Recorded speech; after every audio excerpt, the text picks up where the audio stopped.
If it was a perfect little mom, I'd have been better. That's comedy.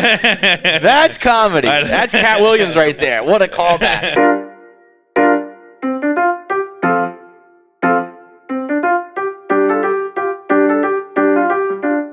It's another edition of KFC Radio on the Barstool Sports Network. Big weekend for comedy. Big week for comedy with the Katt Williams podcast on Club Shay with Shannon Sharp. You had Joe Coy at the Golden Globes Sunday night. Some good, some bad. Which one you want to begin with? Joe Coy. Our boy Joe Coy was at the Golden Globes last night. I love Joe Coy. I love him. He is one of the first guys, first comics, first celebrities that ever came on our show. I have talked with him off mic many times about business and life. I think he is one of the nicest, most genuine, heartfelt dudes out there. He did not have a great night at the Golden Globes. To the point where it almost felt like he was taken off stage. I didn't really watch, but I did see a lot of tweets. I saw Kelly being I don't think Joe Coy's coming back out. There were I wouldn't say by more than halfway through, I feel like it started being him coming out and being next guest, and then there were times he would just say that he would just there were times they'd come back and it wouldn't even be him. They'd just go into the next guest. Yeah, there was one time where I thought he was legitimately left. So I hadn't seen him so long. Something clearly went on with the Golden Globes, being that he was given the job 2 weeks ago. Yeah, he got the job on December 21st. I read an article. So I think it was openly known that Chris Rock was asked and turned down. I don't know if there were other people. I don't understand, but when did they ask Chris Rock? 14 days ago? Right. That's something. I don't know if somebody dropped out. I don't know if there might just be more going on behind the scenes, because that seems like a drastically bad idea to get a host 2 weeks before the show. Even if you did get, the best of the best of the best, who have hosted it a million times. I'm sure Ricky Gervais would be I need more than 2 weeks. What the fuck? You know what I mean? No, Gervais. He could roll out of bed. But no, I think he's done with the Globes. Right, but I'm saying he won last night and he didn't show up. Right. I'm just saying, someone who is a professional host would still probably be wait a minute, I need to know what's going on. Yeah, 2 weeks. No.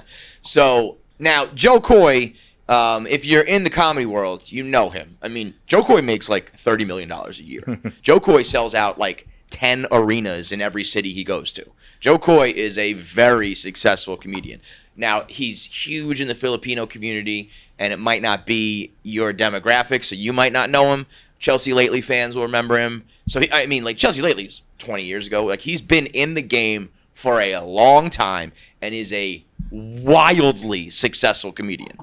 But this is a different level of celebrity, where it's household name type stuff. So when people are who is Joe Coy, or who is this guy, just know that he's one of the most successful people to ever touch a microphone, just because you don't know him. Now, that all being said, there is, the performance itself. There is a different level, I think, when you're in that room. You know what I mean? You can sell out arenas, you can do millions of tickets, you can be on stage every night. You are on stage in front of the best, most talented people in the world, the funniest people, the harshest critics, all that. Bradley Cooper's mom sitting front row in sunglasses. Gangster. I thought that I was all right, Mrs. Cooper. It's a little bit much. I don't know if you get. It's a little bit much. You get the Was there a sunglasses story behind that? Ties Did she just want to? Inside. Just I have no idea. I don't know if anyone even know. I noticed it. I don't think it was a big thing. I actually did. I probably did take a picture, and I almost tweeted, and I was just it's not worth it. Yeah, I did. That's crazy. Okay, it was noticed. She looks like a mob wife there. Wait, that's not from this. I guess she's always wears sunglasses. So that's what I'm saying. Maybe I don't know. Maybe it's her thing. I was just I'm gonna tweet this and someone's gonna be she's actually crazy famous, or she's actually got right glaucoma. And, oh my God, she's 3 feet tall. Holy shit. That's a perfect little mom. Yeah, so she's wearing glasses and everything. That was the most perverted thing you've ever said. That's a perfect little mom. You made it perverted, bro. I was talking about like a wholesome little. My head kind of shot up. Yeah? You're both perverts. You're perverts. You guys. I don't even mean perverted sexually. I mean perverted. Just fucking weird. Ooh, what a perfect little mom. You're the one saying it that way. I didn't say it that way. I know you meant it in not a Yeah. way. Just like, it just struck my ear. A little lip smack before. That's a perfect little mom right there. Oh, so sick.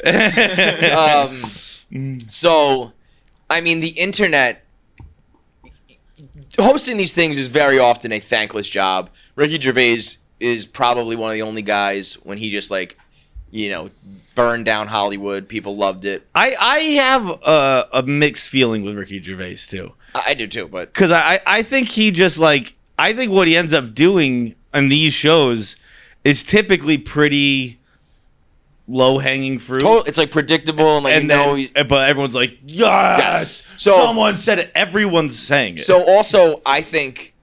And I like Ricky Gervais as a honestly not so much as a comedian, but as an actor, as a creator. Obviously, I'm a Ricky Gervais fan. Right. I think when people are like he's the GOAT host, I think it's just like because you have this fantasy of you telling a celebrity off.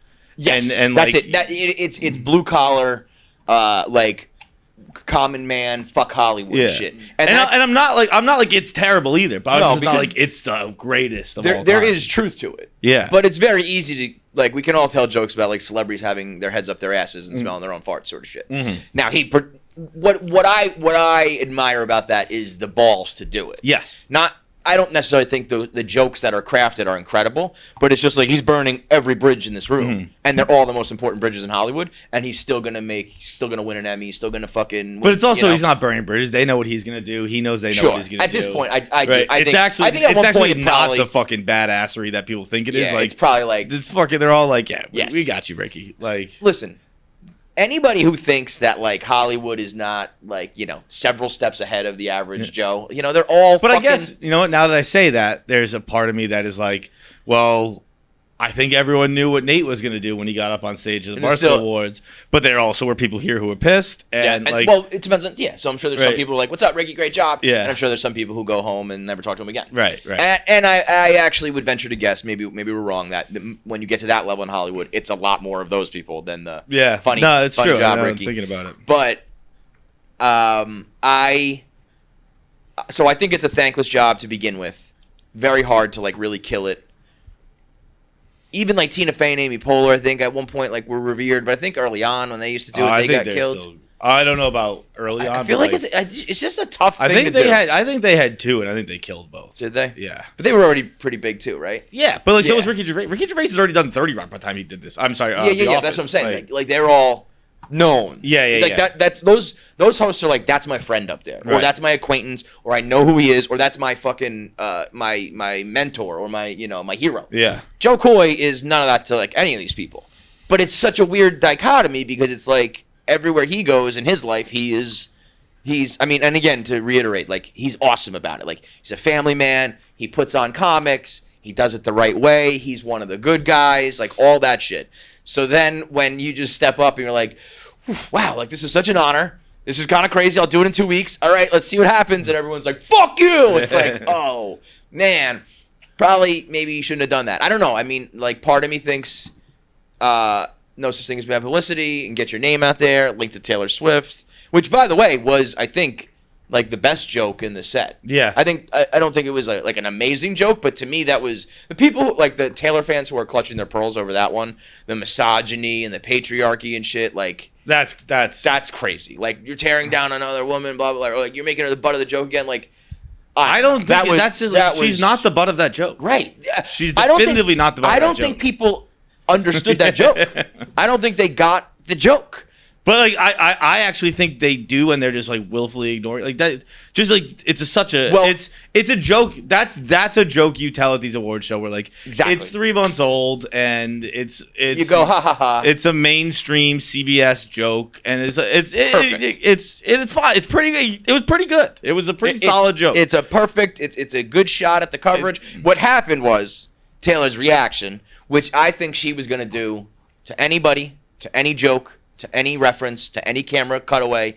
I think that's her being in on it, being like, I'm going to sip my glass and look extra like stone-faced. I don't think that was like a genuine like fuck you. Yeah, I think that this is. I don't think it did Joe Coy any favors, but no, it didn't. But like, I'm sure he's like, fuck. Oh, you couldn't have just chuckled. Like, I think like that was her being like, I obviously I could be 10,000% wrong here, but like one of my issues with hardcore Swifties is that it's almost like they baby Taylor Swift. Yes, where it's like she can't handle that. Like she's an adult woman with a good sense of humor, right, and a good sense of humor about herself. And I don't think that overstepped. I don't think that like that. I think that's a completely fine joke. And I think like the natural reaction to that is for a person with a good sense of humor and about themselves, which Taylor has, is to be like, and maybe you roll your eyes like, yeah, I've heard it 10,000 times, dude. Right. But like, but I even think in the moment, I bet you if you asked Taylor Swift, like, again, I think that was like a little like she was hamming it up. And I think if you asked her why she did that, I think she'd be like, to be funny, not to like.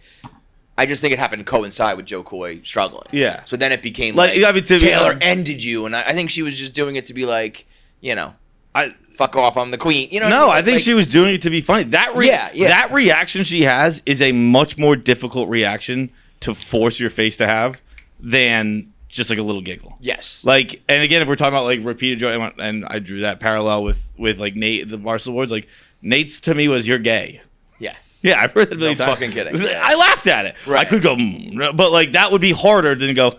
Yeah, just to let yourself naturally. Yeah, like the normal social. It's a joke you've heard a lot, and you're like, yeah, all right, pretty good, whatever. Yeah. And like, yeah, Taylor for 3 months has heard she's on TV too much. She's on TV too much. She's on TV too much, and she heard it again. And like you go, yeah. But like, I think she wanted a moment, and I just think it turned into, it was the perfect storm because Joe had he already said the thing about I didn't write these jokes? Yeah. So that had already happened. So Joe also I don't mind going up there, taking a risk. I'm not well known. I only had 2 weeks. Fuck it, let's roll.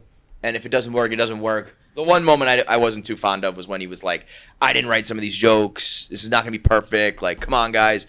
Like, I think the play there is to embrace it. Like, if you're bombing and you're not admitting you're bombing, that's not going to be great. Yeah. But then you have to admit you're bombing and just be like, oh my God, this is the worst night of my life, guys. And I think then that would have been a funny moment. I think Hollywood would have laughed. The whole world would have laughed. If Joe Coy was just like, oh, this is going to be the longest night of my life and I have 3 more hours of this. I cannot, I'm firing my agent. Who told me to take this job? I think everyone would have laughed. Being like, I only wrote some of these jokes and they're the funny ones. And I didn't love that because then it kind of, now you're pushing back at the crowd, and they're just going to keep.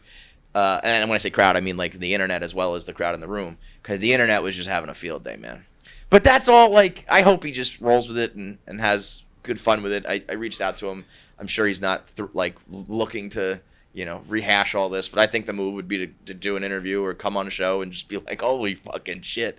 Especially with like when you get thrown into the Taylor, cyclone.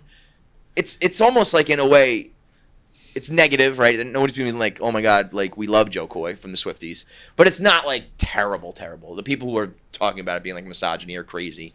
So it's almost like, hey, you get to ride the Taylor Swift wave for a couple days, and even if it goes poorly or you lose some followers or you get some trolls, like that's interesting. So talk about it, roll with it, put it in your set, and I would imagine that's what he's going to do. He's been a professional forever, but.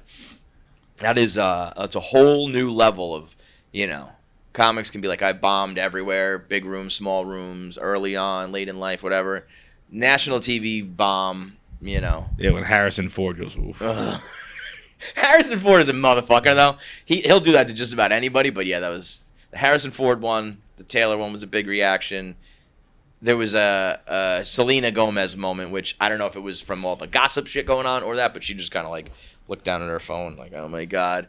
So, I mean, it was rough. It was a rough. And also one of those things is like, I'm sure there was some jokes in there that were fine, but once the horse is out of the barn on like, this guy's bombing, everything's bombing. Everything's unfunny. Like the Taylor joke becomes unfunny. Everything. Well, some of it is also not like not other good. people came out and killed. Like Will Ferrell came out. I forget what's her name. Bridesmaids, SNL. Kristen Wiig. Kirsten Wiig. I'd imagine those people knew like well in advance though, and had crafted their one fucking thing. I mean, right? I think it's just they make me They're laugh. that So much better, like, yeah. but like they had Matt Damon crying. They were just dancing goofy. Like it was funny as hell. Gaffigan coming out and just calling everyone a pedophile. That was funny. It wasn't like the room wasn't laughing or the room wasn't having a good time. At least from sitting on my couch is what it seemed. Yeah. So, I hope to hear from Joe soon, and I hope he just kind of rolls with it and has fun with it, because at the end of the day, it's like, whatever. Will the Oscars come knocking anytime soon? Probably not. But it's like, all right, I'll go back to my fucking arenas and go back to my awesome life. It'll be okay. Shout out Poor Things though. That's your movie. That's Saltburn or Poor Things. What you gonna? If you're gun to your head? What do you got? I haven't seen Poor Things yet. It might be Poor Things. What's Poor Things about? It's like to be perfectly honest, and Jackie, I might have you cut this. It's what Barbie wanted to be. Leave it in.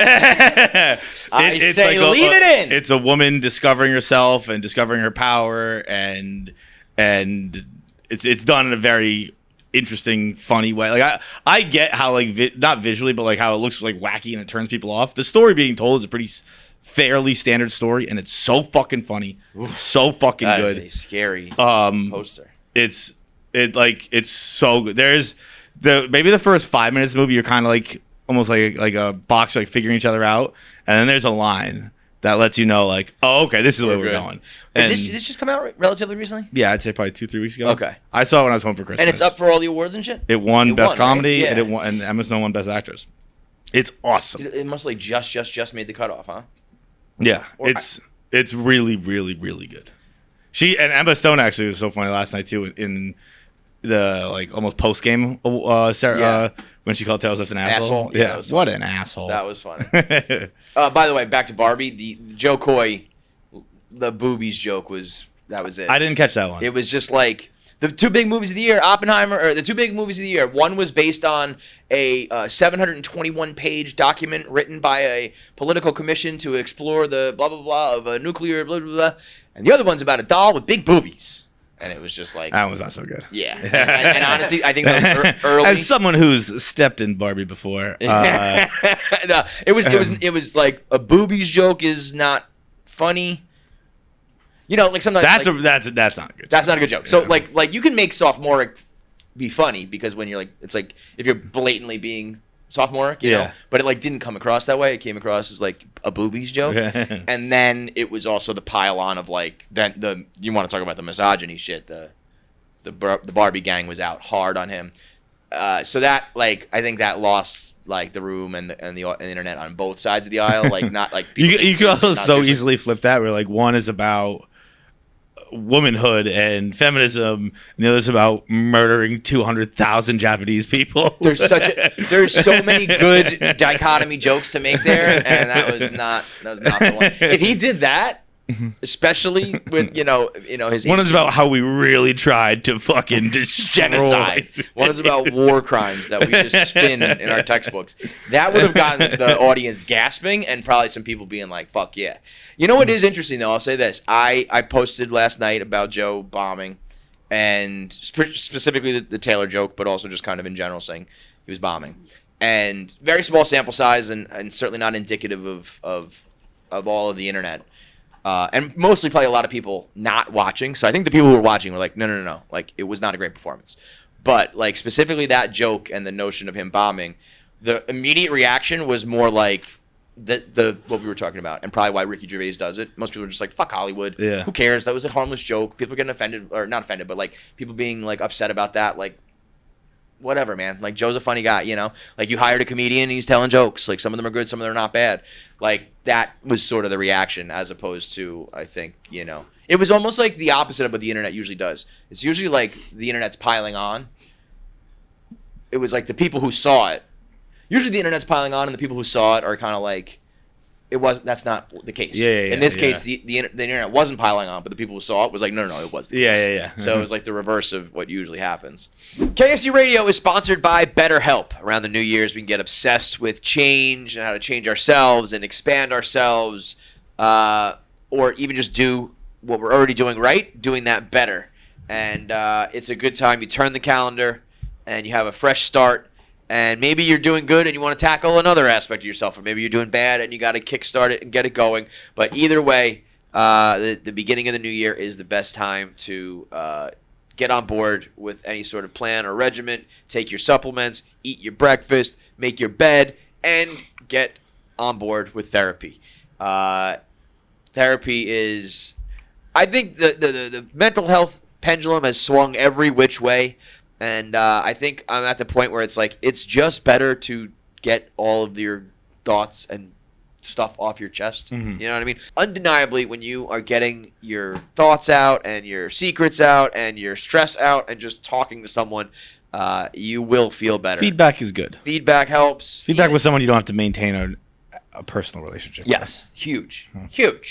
And that's what a therapist offers, where they can give you a unbiased opinion. They can give you honest feedback. They don't judge. And that's what BetterHelp provides for you, all in the form of online therapy. That means you can text them. You can call them. You can do video chats. You can switch up therapists if you don't like them. There's a whole host of them to pick from. And all of them are licensed therapists to help you get better and get all that stress out of your body by talking about it with convenient and flexible hours suited to your schedule. Entirely online. You don't have to commute to it. You don't have to worry about a doctor's office. You don't have to worry about going out. You can do it all from the comfort of your own home, entirely online. All you got to do is fill out a brief questionnaire and get matched with a licensed therapist. And like I said, switch at any time for no additional charge. Go to betterhelp.com/KFC today and get 10% off your first month. That's BetterHelp, HELP.com/KFC. Get 10% off your first month. Celebrate the progress you've already made and make some more progress with BetterHelp. And then the other big thing in comedy happened just after we dropped last week's episode, so a few days late, but we can't. We got to talk about it because it's still making waves and headlines.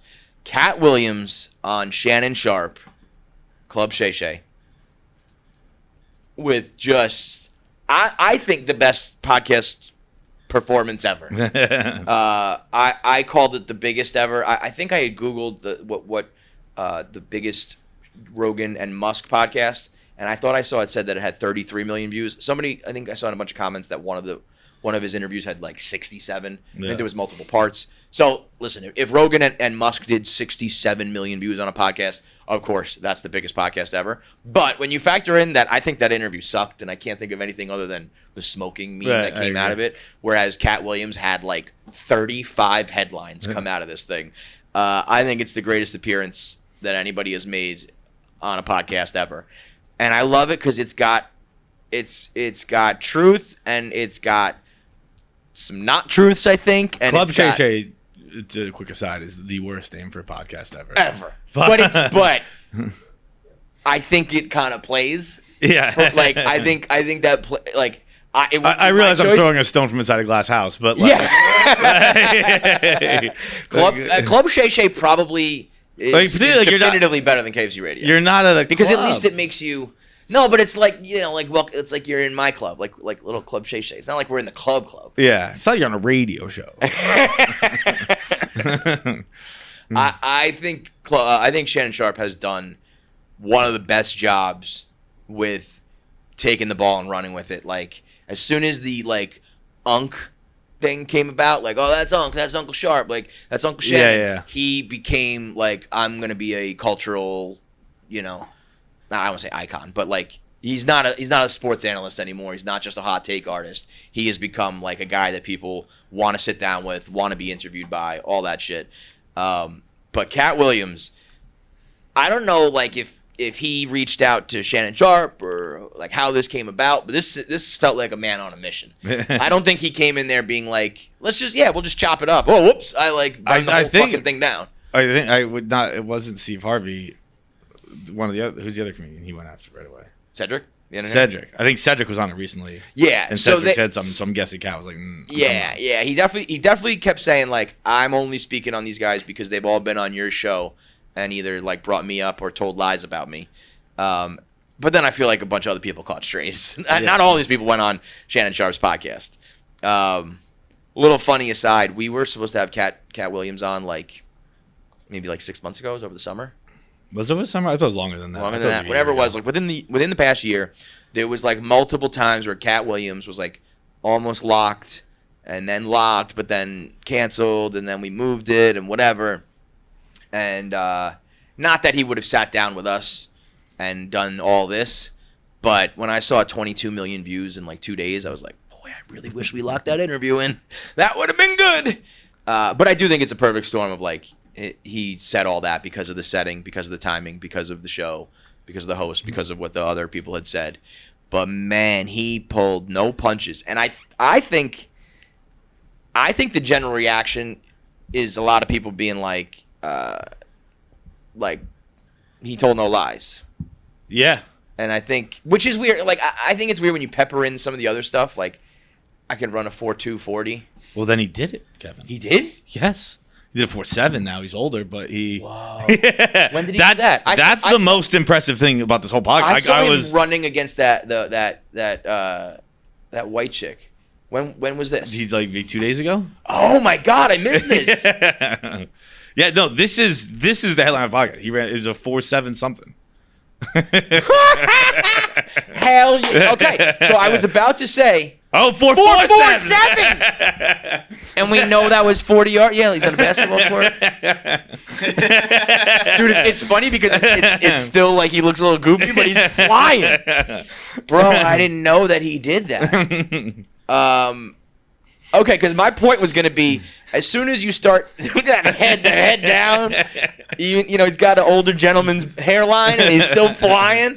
I was going to say, once you start lying about one or two things, it lets people be like, well, maybe that was a lie, maybe that was a lie. Once you go out there and you prove one of your more, ridiculous claims, now 8,000 books in a year might be, we'll see. That one, maybe. I think it's 8. It was the fact that it was, it's like 8 books a day. 8 books a day. It's tough. That's a lot. 4.240, which we'll cross that off the list.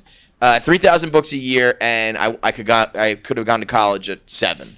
We're gonna need an admissions statement or something to prove that one. I don't know, man. Never mind. The fucking believe it all. Both those. If you're running a 4.4 at like 55, whatever he is, I'll take it. I'll take it. Whatever you say, man. Yeah. I believe you. But more importantly, it's like he said something that my favorite part of the whole thing when he was like. Everybody's an individual, and everybody has, their own personality and their own quirks about them. But in reality, there are 5 or 6 types of people in this world, and you see them everywhere you go, in every industry, in every setting, in everything. And I was like, God damn if that isn't the truth, where it's like at work, with friends, in this scenario, in that scenario, there's just like, this guy is the asshole, and this guy is the ass kisser, and this guy is the snake, and this girl is that. And I feel like when you are what Katt Williams has done is just really, I think, sounds like not been any of those people and like actually been just himself. And when you're 50 whatever, and when you are completely, it sounds like completely independent. Like, I do my specials. I'm not beholden to any comedy group, to any label, to any studio, to any anything. And eventually 52. And like, this has probably been bubbling up for, I don't know, 30 fucking years. And he just let the chopper sing, bro. He said it about everybody. He is like, I almost feel he's kind of like a Joe Coy thing where, actually, I don't know. It might be a black-white thing where like white people don't realize how successful he is. Yeah. Well, that was an interesting part of his show too. He said when I started out, or at least I don't know about started, but at some point he was like, Shannon Sharp asked, when did you get to the West Coast? And he said, when before I was on the West Coast, I was more popular with white audiences than black. Really? And so he said he moved to Sacramento. Sacramento is like exactly 50-50 black and white. And he performed there. He wanted to be good with the black community. So he didn't like the fact that the white crowds liked him better. So he went to Sacramento and he performed there for 2 years until he got like 50-50. And then he moved to Oakland and was like, I'm going to try to make sure black communities, like black crowds, love me. And he did that. So he was. But I would agree that right now I don't think white people. Yeah, I think white people are like, well, oh, what happened to Katt Williams? I'm just as guilty, kind of. Like I found out. I never watched Atlanta, so I didn't know he won an Emmy for that. Yep. I guess I am exactly what he was avoiding. But don't you think that's kind of what he's talking about? Like, I think if he went the route of what it sounds like some of the Steve Harveys and whatever the general vibe he was talking about of like selling your soul and being in this like consortium of fucking, he made it sound like a crew of like supervillains, but like white people. Yeah, yes, that's basically what I'm saying is like those guys did all that and got in and became household names relatively with white people and the general like everybody, and he could have done that and didn't. And so, people like me and you maybe don't understand like how prolific and how great he was, but I don't think he really cares about that at the end of the day. I mean, his special. He's got 12, bro. in the green suit I remember the first joke where I was like, oh, I like comedy, and that was Jon Stewart the one time he hosted SNL, and then his special might be the first time where I was like, I didn't like fall. I didn't get like as obsessive about it until a little later. But that I remember watching that at my buddy's brother's house, and we were sitting on his brother's bed, and like he's like, you gotta see this Katt Williams thing, and I watched, and I was like, I cried for an hour straight. Yeah, like, it was insane. It's so fucking. That funny. is the poor little tink and stuff like that. Like that one I thought was so good where I was like, okay, I didn't realize, even like seeing the Jon Stewart on SNL, like I didn't realize like it was a career kind of deal. Like I don't know what year it came out, but I was probably early teens, maybe even younger than that, and it was. But then I guess again that was when he had a white crowd. It was my white friend showing me, and then he moved to Oakland, remember, moved to Sacramento, and then I mean, I didn't really follow him that closely after that. When he said your specials aren't good enough for Netflix or Tubi. It's actually jeans and a green jacket. And then repeated that. Tubi is just poor Tubi. Tubi gets no respect. No respect. Tubi gets so funny. no respect, man. But like there it's got to just be very satisfying. I think the ultimate level is like when you achieve the level of success he did without really like, compromising yourself. Is one level.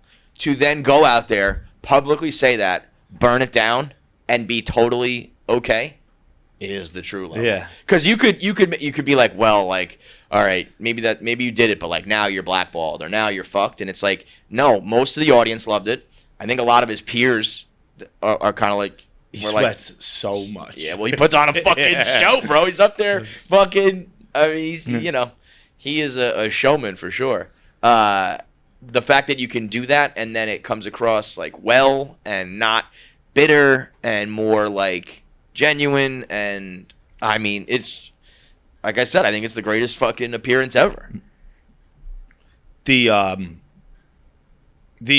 you're saying something where you were like he nothing happened, nothing like he had no backlash or whatever.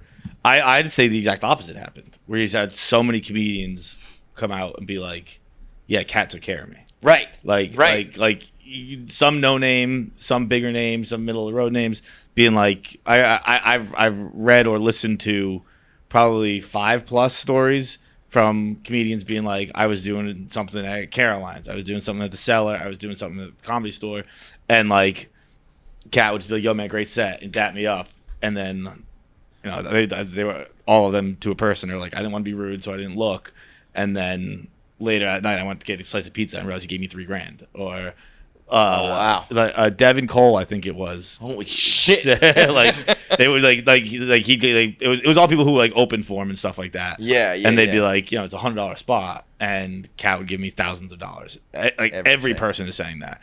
And Devin Cole, the fucking man, dude. Devin Cole said the next person to interview him, ask him how much money he's given away in his life, because he's like, he'll never tell you. No one knows. Every time he's like I think Devin Cole. The pizza story might have been Devin Cole's, but there were a couple other comedians who like tweets I was reading or screenshots of their tweets of people being like, look at the receipts that people have for Katt, and like everyone is like, Katt was my guy. I mean, I had a couple of conversations where people were like, yeah, he told no lies up there. A lot of that sounded true. Which is, you know, like that means there are some, you got to just start to question, you know, so many things in comedy and Hollywood and all these stories where it's just like, that's probably not how it went down at all, you know? And even when like he said about in every walk of life, you see that, because when you start to see in regular life, it's like, oh, that's that family story that they tell, like that's not really what happened, or secrets on the internet here at Barstool, places where it's not, you know, nearly on the same level. And it's like, oh, well, of course, those, you know, the tales, you know, are not really how it went down. The bit about him winning the Cedric the Entertainer award, like he won like the Cedric the Entertainer award for comedy excellence after he stole his joke and then said he didn't steal his joke and then admitted to stealing his joke, and here he has to accept an award. Like, fuck that, man. That shit. That's probably why that whole rant happened, that exact moment. And he held on to it for a while, as long as he fucking could. And one or two people told enough lies that just pushed him over the edge. I can't imagine how good that must have felt walking out of there. What do you think feels better, when you do it and you get you get it all off?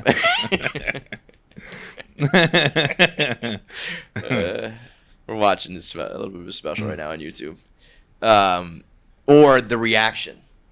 Wait, I'm sorry. What do you think's better? Like the minute Club Shay ended and he was just like, woo, you know, Shannon Sharp was probably like, holy shit, bro. Like, you just got like 30 years off your chest, or the reaction? The reaction. I don't know, because I've never, like, I'm not as brave as Katt Williams, so I've never, like, been like, that's off my chest. Yeah. That's what I mean, though. Like, so few people do that. Right.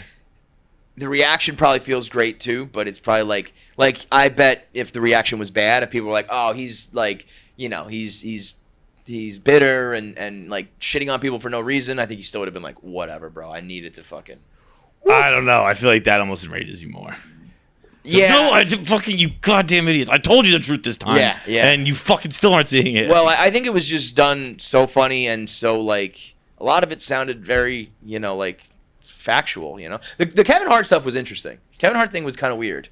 Industry, that's one I think is a little weird too. Like, industry plant gets thrown around. And Kevin Hart's been doing this since he was 16. I think the plant was the wrong way to go. Yeah. But I could see a world where when he gets so big that people were like, oh, man, I used to see him at the Comedy Store in L.A. all the time. And it's like, that... And that's not, like, Kevin Hart's fault. I don't think he was, like, lying. I could just see people, like, concocting this thing. Because it's like, people want to say that, you know? Oh, yeah. I grew up with that guy. Or, like, it's like when Francesca came in here and said Dave used to show up at his studio all the time. It's like, you're either mixing up your stories or whatever. I'm sure there was some level of, like, people did think, oh, yeah, Kev's out in L.A. And it's like, no, he's been on, like, Philly and New York, like, most of his career. He probably did sell out a couple shows here and there at the Comedy Store or whatever. And then people, like, remember that or talk about that. It was interesting that he, he talked to Big J and fucking Shane. Like, he's a Philly guy. He's been around. Totally. He's right around here. And, like, I think he did have a meteoric rise, but not before having, like, years of grinding it out. Yeah. You know? It was quick. to be honest, Katt would probably know more than me, but, like... Yeah. From what I've heard from Philly comics, they consider him a Kevin real Hart one. a Philly comic. Yeah, and I think Kevin probably, to become the level that he's at least to my face, I don't know. Probably, I guess they speak in green rooms, but in the microphones they say that. Yeah, I feel like Big J, the way Big J. I mean, Big J is one of the realest. He's never gonna like lie about anything, and he very much is like, and he talks about like they were on the same level, and then Kevin exploded, and I think Kev probably did. You know, some corporate stuff here and there to like make it to that top level. You know, some people do that, some people don't. I think Kevin Hart's like the definition of the way to do it with like grace and class and not be like an asshole about it, you know?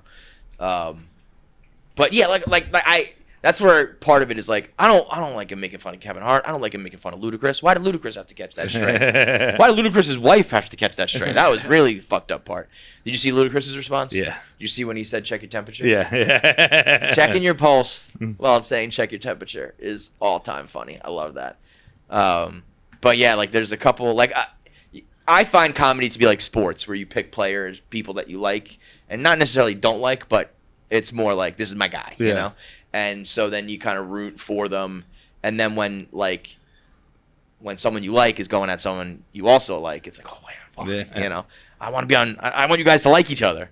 But like him making fun of like Steve Harvey and Cedric the Entertainer doesn't like. I don't care for those guys, you know. Other than I see them on. I mean, I did call Steve Harvey. Remember that? Remember on KFC Radio and it was like, someone's about to blow up? I think maybe like give him a phone call. I called that Steve Harvey was going to blow up into the next. But that's got to be the harshest thing, like when Katt Williams, like he's just not a comedy writer. He doesn't do comedy anymore, and it's like that's just a fact and it's true.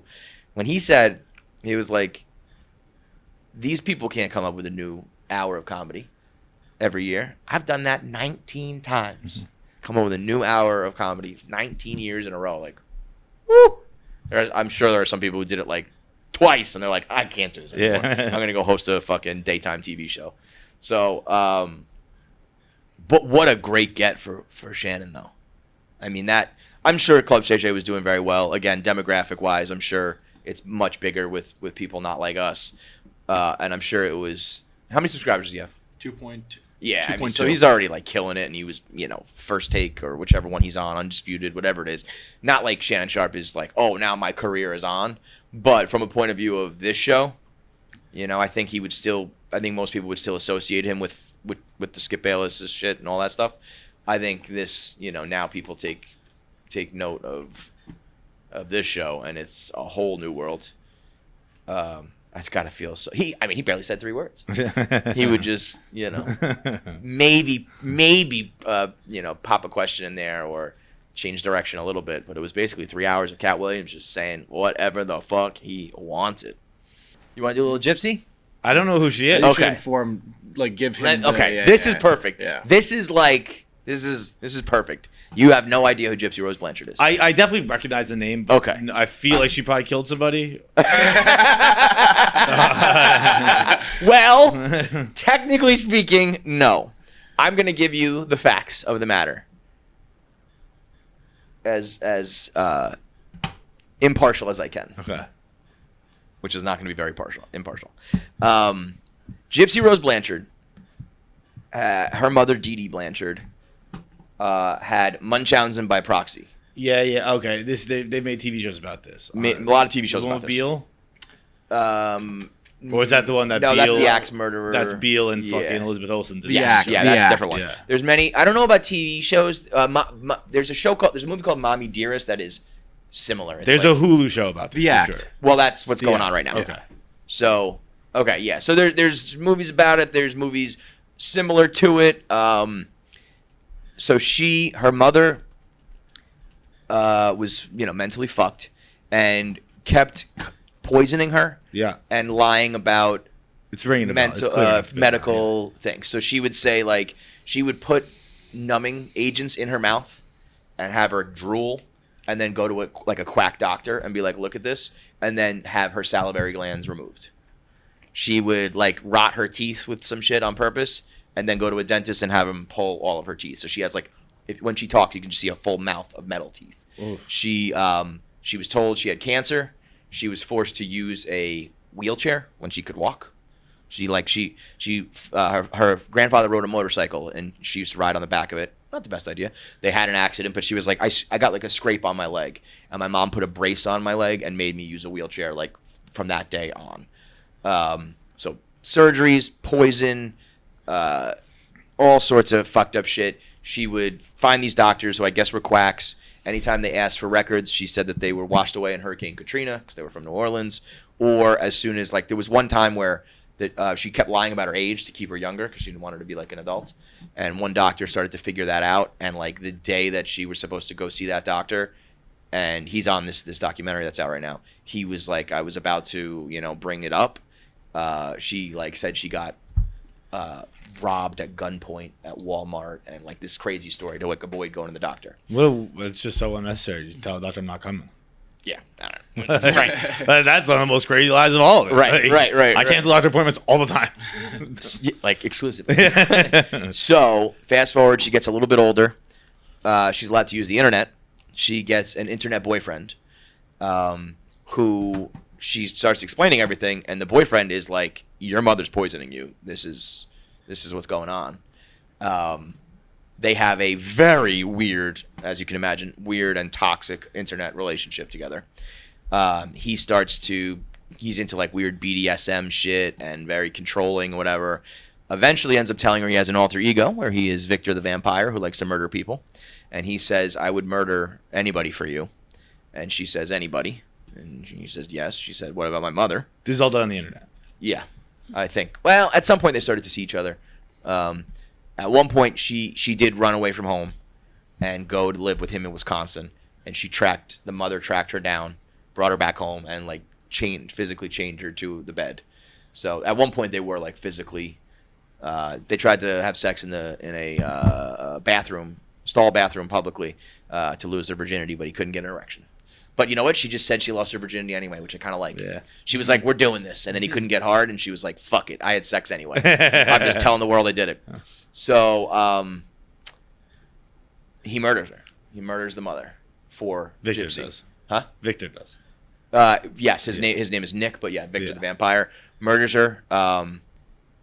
Then things go a little awry post murder. He says, "I'm gonna fuck the body," and Gypsy says, "No, please don't do that." So then he raped her. Also, he Old hire a hitman vampire trick. Everybody knows that one. That's a classic. Everyone's got that in their spins bag. Out of control every time. Every time. So they get arrested. There's footage of Gypsy Rose. She was like, I thought they weren't going to put it together. I thought they weren't going to get it. So I was just going to say, I have no idea what's going on. That sucks that my mom's dead, and I thought they were going to let me go. She was like, I thought Nick was going to stick to the story, and they cut to his like jail cell confessional, and he's like, I stabbed her 4 times. I think the 4th time it went through her lungs because it was harder to get in and out. So on the 4th one, I think I punctured her lungs. So he was just, copping to the whole thing. She was trying to lie. Eventually, she's like, I won't lie anymore. I'll tell you the truth. Long story short, he goes to jail for life. She goes to jail for 10 years. Parole comes up after 7 years, which was about 2 or 3 weeks ago. And she's out, and she is a media sensation. I saw her in Central Park the same day Frank was. For real? Yeah. She was there? She was there. People were None of us saw her, but she was there. Yeah, people were putting Imagine like, if 2 Gypsy Rose screenshots showed of them in up the same place. to the fucking walk. She gained like 6 million followers like in like 2 days. Everybody loves her. There's a group that's like, she's kind of a murderer, but most people are like, we get. we she get was, why. A very She's serious victim of abuse. A monster victim of abuser. abuse. Yeah, like I don't think we call that murder. I'm full blown Gypsy Rose Blanchard. Yeah. I call it the caravan. Jump on the Gypsy caravan. Let's go. So she's out now, got a new man. Most people don't know the whole thing about trying to fuck the corpse and raping her. So a lot of people are like, you're not even with the guy who murdered your mom for you. And it's like, well, he's a full-blown murder psychopath. I was a victim of abuse. Yeah. The new guy, I think you can imagine, is a little weird. I would take it they started dating while she was in prison. In prison, yeah. Not normal people. Not the most normal behavior, but I'll say this. Let me speak about Gypsy first. She is very smart and incredibly well-spoken. Like, very, very well put together for a girl who has gone through what she's gone through.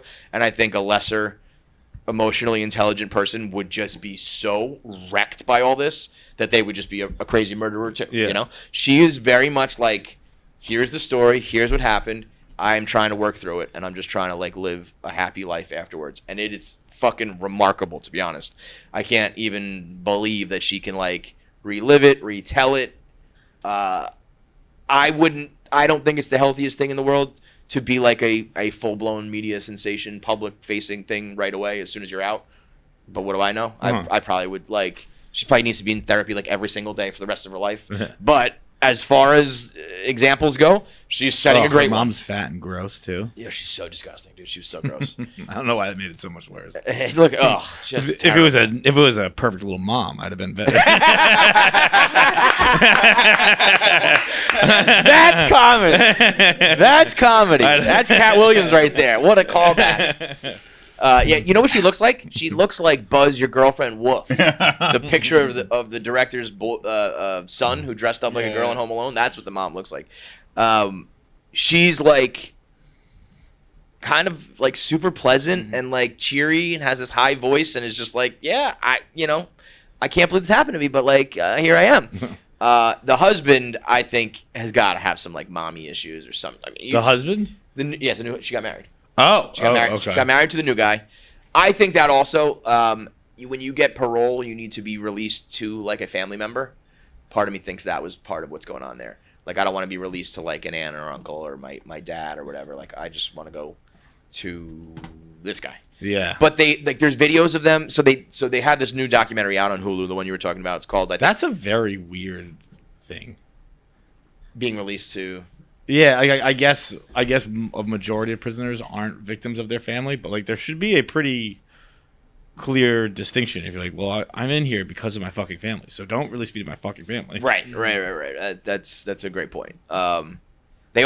She got like kicked out of the state of Missouri. She got her marriage license is in Missouri. She did time in Missouri and then got out. And there was this headline that she was like, I'm going to the Chiefs game on Sunday with my husband. She was like, I love Taylor Swift. I listened to her in prison. I love to meet her. And it turned into like Gypsy Rose is trying to meet Taylor Swift when she was just like, I would love to run into Taylor at the Chiefs game. So it became this headline. And then all of a sudden the state ordered her to get out of Missouri and go back to Louisiana, which I guess is where she was like originally from when she committed the crime. I feel like when you're out of prison, you should probably be able to. I guess you can't cross. That's some Wild West shit. That's some stuff that's probably get the fuck out of here. Get out of here. Yeah. Don't want to see you around these parts again. The new guy, they're doing like all this press run for this documentary. It's the first documentary she's like in and doing jail interviews and then out of jail interviews. And they're doing like newlywed game questions. What's your nickname for him? How does she take his coffee? What's their celebrity crush? And they're just like this goofy couple. And it's like, I'm sure they're mentally whacked, but I don't know. They seem. She said, I think the exact quote is she's getting good dick every night. And, yeah. So people. She said that. So people are making fun of the husband. They're saying he's ugly, which I said, listen. You think Gypsy Rose Blanchard is out here looking for one of those mean girls, 6'6" guys? You think Gypsy Rose's qualifications are like you have to have 6 figures and 6 feet and you have to be hot with a chiseled jaw? I think she just wants someone who fucking loves her and doesn't torture her. Yeah. When you cook me dinner, don't lace it with a numbing agent. Exactly. Perfect. So she finds this guy. She falls in love with him. The internet starts crushing him for not being good looking enough. I will say he is. Not great looking, and he dyed his hair like Eminem at one point, and it's just a disaster of a situation. But she posted, like, fuck the haters. Don't listen to him, honey. You're in love with me. I'm in love with you. Like, us against the world. And, oh, yeah, the D is fire. And they're just happy that you're rocking my world every night. And then he wrote back being like, yeah, like, fuck yeah, girl. Like, I'm coming home to bang you right now. I got a new thing. Oh, boy. I don't know. I mean, like, just happen right now. If I could find a woman who went into jail at a young age and had no access to pornography, guess what? Great thing. If your experience with penis is like the only thing you find in medical journals in the jail library, well, you can be like, this guy's got a fucking great dick. Okay, it's funny you say that. Not funny, but. Interesting you say that because one part of the documentary is she says, I had never had any experience with a male penis except for when my grandfather molested me. So she saw that penis. Yeah, well. So John. Comparatively speaking, I'm really coming out pretty to clarify what John said, he wants to meet someone who's only been molested by their grandfather. then his dick is great. That was crazy. The grandfather's in the documentary. And in the beginning, he's talking very he's kind of like, yeah, we didn't know what was going on. The mom seemed very convincing. Like, she did look sick. She does have some problems. And then Gypsy Rose tells the story about getting molested. And they cut back to the interview. And he's like, so Gypsy says that you molested her. And he's like, that didn't happen. And it's like, very clearly lying. It's like, you're just talking to a fucking molester right now. I don't think anything happened from it. They just went to the next episode. I want to be like, what? We need a new documentary. We need a new police case on this guy. There's a cousin who, when they reveal some of the things the mom was doing, he's like, what? No, I did not know that at all. That what you just told me, I did not know that at all. It was like the worst lying you've ever seen. The whole family's fucking jacked. But it's crazy, man. They're on the red carpet. They're on the internet everywhere. They're in the celebrity gossip cycle, and they kind of seem normal. Okay, do you, man? Go ahead. Now, I'm sure this ends in tragedy somehow. I don't know. I'm sure this ends, with more bloodshed or trauma of some sort. But I'm hoping it doesn't. I'm officially Gypsy Rose. You are welcome to come on the program if you'd like to. I wish we got invited to the fucking premiere. All of the girl podcast, Not Skinny But Not Fat was there, and Girl with No Job and all that. They were at the premiere and they all grabbed her for a quick ATI sort of thing, quick questions, and she's doing them like she's doing a press tour. It's fucking crazy. It's like, oh, what do you got? A new special, a new book? Well, it's this whole story about my mom fucking torturing me, and then I murdered her, and now I'm getting dick from this guy I met in prison. Absolutely nuts. But hey, it's the definition of just let people live, let them do their thing. She's also a cute girl. She's surprisingly really pretty. Well, I mean, she has great hair. Yes, great hair. Honestly, great hair. She used to have a lazy eye. I think she kind of fixed that. I think that she was dressed very nicely. Whoever's doing her work now, dressing her, her publicist work. If she went to your Dr. Jackie and fixed that nose, she would be kind of pretty. Kind of pretty. Just perfect little pretty girl. Just perfect little Munchausen victim. Perfect little pretty Munchausen victim. We got to fix the teeth. You can't have the teeth full of metal, although I think it kind of plays everyone sees the teeth and they remember. Yeah, oh, wow, you got your whole mouth ripped out. Oh, God. It's so fucked up, man. I mean, it's a genuinely hard watch, and I hate to be do the parent thing, but I'm just thinking if I ever, the dad was not really in the picture and didn't really know what was going on, but if I ever found this out, I would for sure stab. I would absolutely be in jail. I'll murder her. I'll fucking kill her for you. Don't worry. It's fucking absolutely crazy. And I hate that they portray it as Munchausen syndrome, Munchausen by proxy is a disease, but it's I don't know. No, that girl suffered. You weren't suffering from Munchausen. You're a fucking sick asshole. Yeah. You know what I mean? And I don't think many people have sympathy for her. Oh, this is brutal. They tried to do an interview with her where they gave her all the slang words from the years she was in prison. Brutal job. I'm sure she didn't know any of it. She didn't, and that was kind of the joke. But the fucking interviewer doesn't really know him either, and it just was not Jesus. Good. It was whose idea was that? I know, just to be like, hey, here's all the stuff that you missed while you were in prison for this traumatic experience. Wow, that's what's weird about it, though. Everyone is treating it like that. It's this, it's Gypsy Rose is here, and the people want to know. What? Jesus fucking Christ. So the documentary, I think, is 4 episodes out. And they're doing week by week. Big get for Lifetime. Big get. And if you're watching it, all of the advertisements are prison wives and I murdered him because I had to, and they're rolling out all the classics for trying to rope everybody in. So it's Jersey Jerry, Joe Coy, Gypsy Rose, Katt Williams. Those are the Jeffrey Epstein. Jeffrey Epstein is, the Stephen Hawking shit is just bro. It's unbelievable. So good. That's another one where it's kind of fucked up that we just memed this whole thing and it's all one big joke, because there are some just seriously horrific victims in this situation. But goddamn, that Stephen Hawking shit is so funny. Like if you had to script it, if you had to make a joke and be like, who would be the funniest fucking person on the list? Like, wouldn't it be funny if Stephen Hawking was on there and he loved midgets? Get the fuck out. But the midgets part's not real. I don't know. I thought that all the details. I think the midgets thing is in the document, not the whole he watched them write on a chalkboard. Rubik's Cube, solve a Rubik's Cube in front Was of him. that? I don't know. Yeah. So there's. Well, I know for a fact this one's not true. That one's not true. I maybe. So the rumors going around is that Hawking liked. Well, it's to not watch, a rumor. It's a lie that was made up. Yeah. Is that he liked to watch midgets undress and write on chalkboards that were just set a little too high for them. Yeah. Which, when I read that, I mean, I'll believe anything. I will believe anything about Epstein. So I was like, holy shit.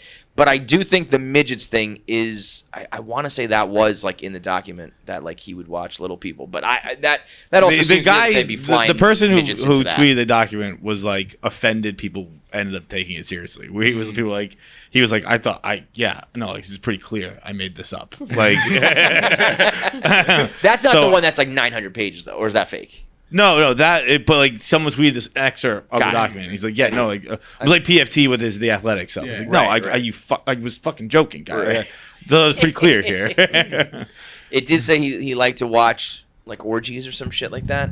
I mean, yeah, what else is he gonna fucking do, right? Of course he liked to watch them. The Epstein stuff. Epstein, I just like drop it or don't like. I don't need. But it's dropped. But do we have like a list? This is what. I don't I'm want a glad you said it 900 like that. I don't need a 900-page court document. I just want a list. This is my point exactly. And you're not catch a stray. I was gonna say you're gonna catch a stray, but no, this isn't even a stray. The Venn diagram of Epstein people and alien people is like this, because it's like give it to us. It's like here. And like, well, not like that. It's like, but when it was like for years what's been hyped up as a list then becomes a 900-page document. But they put out 170 names, and then now what? Also, there's names that were like mentioned. Like if you're just mentioned in the document, you're put on the list. But there are names that it was like, no, he was not there. And it's like, well, fuck that. Yeah. You know what I mean? Well, I think so. I want to know like who was doing fucked up shit and who wasn't. I don't think that's not crazy. Yeah, but I think they're like, here, we told you, read it. I don't know. I think that is insane to expect people to read a 900-page document. And I think, but people who have been asking for a long time, you would think they would. I would think that like journalists would write an article and be like, here are the people you need to know did fucked up things. But like Dante had that same thing where it's like, here's what like journalists need to find out or whatever. It's like, Dante, you work for one of the biggest media companies in the world. Wait, who do you want to do it? Yeah, do it. Dante should be the one doing it. Absolutely. Like, the fact that he's not, I'm not going to do it. But I want to know, like, Prince Andrew's on the list. Yeah, but even that being like, I'm not going to do it. Like, well, it's there. I don't. Listen. Do I care enough to do that? No. But I would like to know if Bill Clinton fucking is doing shit. I don't think that's that crazy. I think it's crazy that people, because it was like everyone who wanted it so bad. When it came out, it was like, it's a dud. Yeah. And it's like, well, it's out. I don't like. What did you want? There it is. Did Clinton do? Was he like? He's Doe 36 or something. That's what they're claiming that he is, and it's on. So that's what I mean. This is what I mean. Where you like, you wanted this for so long. I didn't really. I mean, I think you're painting me as like a Dante. No, type. you're more the alien guy. Yeah. But like it's out, and then everyone's like, it's a dud. And then that's what I say about the aliens. We spent 2 years on this. Well, that's been my point about aliens is that when they give you people love the mystery. Yeah, like everyone moves the goal. It's like people just want something to yell about. It's like the goalpost gets moved. Right, because like that's well, now do this. Now do this. Now it's like here's the fucking thing. Yeah. Now I'm interested in the aliens. I think the alien conspiracy theorists they like the conspiracy of it all because. Like you said, it's like you can just go read although those are heavily redacted too, but that's a different point. You can read everything you need to know about it. But,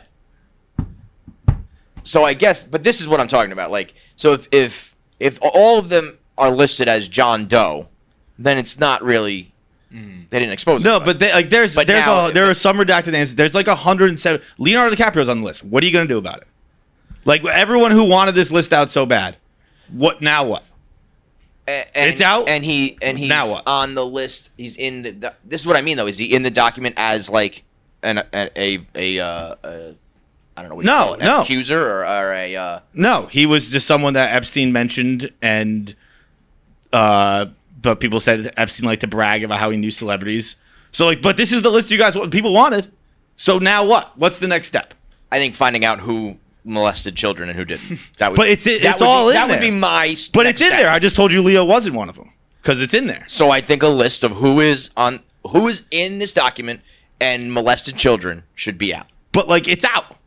This is my point. It's out. Then I think like a journalist who has been talking about this for many years should probably put together the definitive article on people who were mentioned, who flew on the plane and didn't do anything, and the people who we know molested children. But I don't think that's everyone's like it's a dud. It's not because it doesn't say what you wanted it to say. It's a dud. I think probably because it's very convoluted as to who's a rapist and who's not. I bet if you read the 900 pages, it's pretty clear.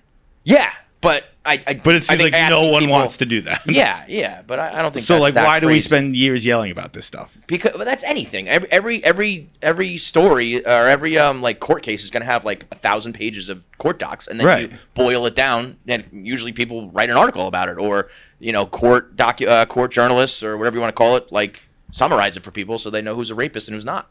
Yeah, but it seems like once it's been summarized, people are like, it's a dud. It's like, it's not a dud. It just doesn't say what you wanted to say. It seems. That's the vibe I get. I mean, I guess if it's hyped up as like the people you voted for and the people you love and know are rapists, and then it comes out that it's not, people will characterize which that is as like a dud. if you looked at it realistically, is probably what it was the whole time. That rich people hung out with a rich guy and weren't raping kids, but he was. Right. Now, if John Doe 36 is listed as like fucking kids, and then somehow we link that John Doe 36 is Bill Clinton, I think that's a bigger story. Poor David Copperfield. He was not on anybody's list, and then all of a sudden David Copperfield is getting just fucking dragged. That sucks. Could you imagine if you did go on the Lolita Express all the time and just were not getting mentioned, and the whole time you're like, oh my God, I'm just skating by. No one's mentioned me once. And then, go time, and it's David Copperfield.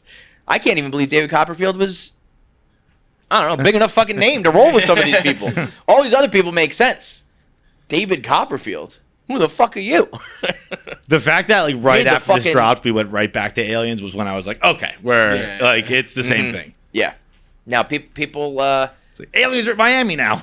Yo, the Epstein list's the dud. Right, everybody, we got aliens again, guys. Bro, the aliens in Miami was one of my favorite things ever. They were like, well, then what was it? And they're like, it was 4 teens with fireworks. And they're like, no.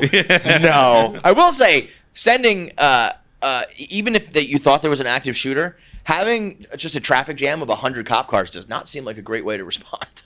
I would guess. Well, I guess most of them were in there, right? I don't know. I don't know what happens traffic in that scenario. Cars. But if you're the 100th cop car parked down the 305 or whatever the fuck it's called down there, I don't know. I don't know what you do, but that does not look like it's insane.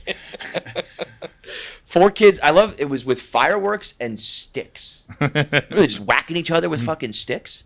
Yeah, that's sick. And then the one video of it's just like, I don't know, I think a person walking, but it's just grainy, so it looks like a little bit like bigger than a normal human because it's fuzzy.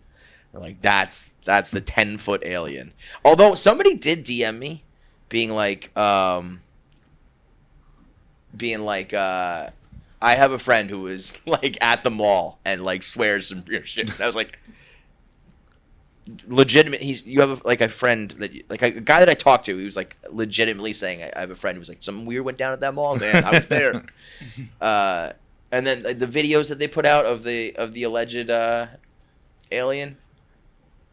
That the internet has to. The Doctor Strange appearing in the middle of the mall. I didn't see that, but well, no, it was just like an orb. Like it looked like one of those like circles opening. Thing. I'm talking about that one on the right there. It's like come on, it's just the internet. has not gotten any better at being like we can't have to be like, okay, that's fake. You know what I mean? Like that's a fake video. I like asking my non-Twitter friends about stuff like They have stories that like no I'm clue, fully right? absorbed. I'm like, you hear about these aliens in Miami? And they'll have no clue. I'm like, Nothing. oh, so that's fake. It's like, That's dude, fake. will you shut up and fuck a girl? All right, let's get into voicemails. Quick medical inquiry to the crew. Good. I was in the hospital 4 days. I had diverticulitis. I actually had a perforation in the inside of my colon here in my belly. I'm all good now. Surgery scheduled. All the stuff should be fine. Should be in the clear. But it got me thinking. So that happened early last month. For the last 30 days, it got me thinking that what's a worse thing that can happen to somebody? Let's just say from the ages of 20 to 40.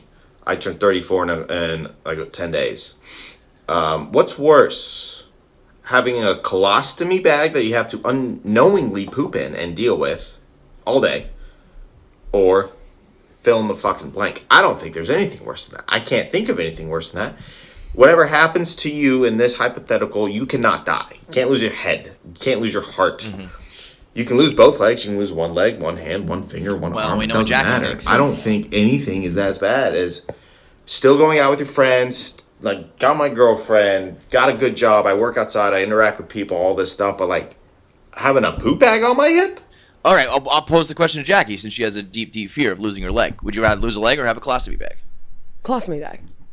That's crazy. Like anything over losing leg. well, colostomy bag's sick, right? No. I would say no. I would vote having a colostomy bag is not sick. I think it's pretty not cool. I would Well, say like- definitively not cool to have a bag of shit strapped to you at all times. Bro, I have a bag of shit strapped to me for like 10 seconds. I go throw the shit away. If I could dump right here. I'm living a dream, folks. What are you talking about? I mean, you're talking about the literal like how it changes your poop life, I guess. Yeah. But I can only take shits at home. You know how much this frees me up? my thing This changes my whole fucking life. Is it a constant like just like No, I think you take a dumpy. you push and it just goes into the bag instead? I don't think so. I think it's kind of like a catheter where it's just like fills up slowly. All right, that's a little worse. Yeah, bro, they put an asshole in your stomach. They put an asshole in your stomach that connects to your large intestine, and then the bag just fills And you up. don't decide when it goes and when it doesn't? I do not think so. No, it's not. It's just a never-ending fuse. It's just like like you eat some food, it turns into waste, it drops in. So then your bag is like a 10th full. Well, okay. Well, now you never have the feeling like you have to shit. That's true. I mean, I Also, I you're don't know always why shitting. I admire you standing for colostomy bags right now. I love the spin zones. You talk about moving goalposts, okay? I don't know why we can't just say the colostomy bags are bad. I mean, I'm not honestly fighting for colostomy bags. They're obviously bad. But, like, if I could temporarily have a colostomy bag, there are times I'd be like, I'm going to take my colostomy bag to the game today. Yeah, I mean, I guess, like, if you're faced with, like, you have to shit in a porta potty. Yeah, or dude, just, if I'm like- going to be eating fucking brats Dude, imagine and if drinking you- beers in a parking lot, I'm bringing my colostomy bag. Imagine you have a bag, and you reach in and grab your colostomy bag, and you're just like, hang on, guys. Like, you just screw it on, and Game then you're on. good. Yeah, I'm long drive, colostomy bag. And that guy who wore the diapers to go stalk that girl. Remember that guy? Remember I thought the it was a astronaut? woman. Yeah, It the was a woman to stalk the guy. Yeah, the yeah, yeah. astronaut. She just wore diapers and shit herself while she drove cross country. That is the craziest girl of all time. I do want to pinpoint her as the craziest girlfriend situation of all time. Not even the murderers. It's the girl who put on the diaper to drive cross country to stalk her boyfriend. I would say I know what he's talking. Like, I think he's talking more about like socially. Yeah. Like I would argue, probably dying like slowly and painfully of other diseases is worse Right. than like having an embarrassing bag on your hip. But socially speaking, I would probably a leg is tough because you can't walk anymore. I'd probably rather have one arm, one hand than a colostomy bag. Oh, I don't know. I think I'm good with keeping all my limbs. All your limbs? Yeah. Yeah. I think I guess you probably just hide it. runny nose is really bad. Again, a runny nose is just a shit bag on your face without a bag. I just gotta keep wiping and cleaning myself up. We all kind of have colostomy bags. It's just called a nose. So, Jackie's taking her classy bag over her leg. Yeah. Socially speaking, I lost hearing in my ear the other day. That wasn't great. Is it back? Oh yeah, I'm fine now. Okay. Yeah, it turns out So I was being super dramatic. Turned out I didn't puncture my eardrum. It did last 48 hours. So I couldn't sleep on that side. So I don't know. I irritated. Probably something. did hit it. Yeah, it just didn't rupture it. That was tough. Colostomy bag's worse than that one. I would say colostomy bag, socially speaking, is the worst of all medical fates. But colostomy bag too, though. There's like, never mind. I was gonna say that's one of those things where if you can keep it hidden well enough, like. I'm sure I'm sure people who deal with this, like, put it around their waist, wear the right clothes, are very discreet about it, And never have sex. Even I'm sure you have like a patch that you put over it when you're like, I don't know, because you probably can't risk that. It's like you never know if your body's gonna just push some poop out. Yeah, there's like You can't control your large intestine. I'm pretty much Small like intestine. if you get me to a second location, I'm down for whatever you want to do. Yeah. If you strip to the birthday suit and you got a colostomy bag, Well, all right. What if you stripped the birthday suit and just like an asshole on her waist, on her stomach? Do you fuck it? I guess we have to ask Katt Timp how she did this. What? She has. She had one. She's fine now. She showed us the scar. Oh yeah. I guess that was a temporary thing. Right? Yeah. Yeah. Yeah, this is gonna be temporary for him. I think some people, if you get your like, if you remove it for, I think this sounds like temporary. Yeah. Yeah. But I think there are people who like have it permanently. That's Yeah, I think Katt said she met her husband while she had it. Yes. Man, guys will just fuck any hot girl. They'll look past anything. I mean, I've had sex in a porta potty before, so basically the same thing. All right, next up. KFC fights Jackie Sup, rest of the crew, first time, long time. So quick question here. Just found out that my 15-year high school reunion is happening tomorrow. First of all, who the fuck has a 15-year reunion? And secondly, who has any kind of reunion at all in January? But really, the kind of situation here is that they're having it at the local bowling center in my town. Hell yeah! Now, I've been a bowler since I was 6 years old. I'm a 220 average now. And my question, I guess, is I don't really necessarily care to talk to any of these people anymore. The ones that I do talk to, obviously, still know this is what I've always been doing. Do I go to this and like stunt on some of these random people with a skill that nobody cares about? Or do I just go hang out at the bar that I just generally hang out at every weekend? Or do I just avoid this whole situation entirely? No. Also, have you guys ever ran into a situation where you in your fucking bowling uniform with your wrist guard blowing on your fingers, roll a fucking 290 on these assholes? Just have a night and be like, "You're in. This is my house." I think this 1,000% plays. Yeah. I think you'll be the belle of the ball. Yeah. If you were going to like some, they had some. This is so funny. I can't think of the word. Like intelligence gathering contest.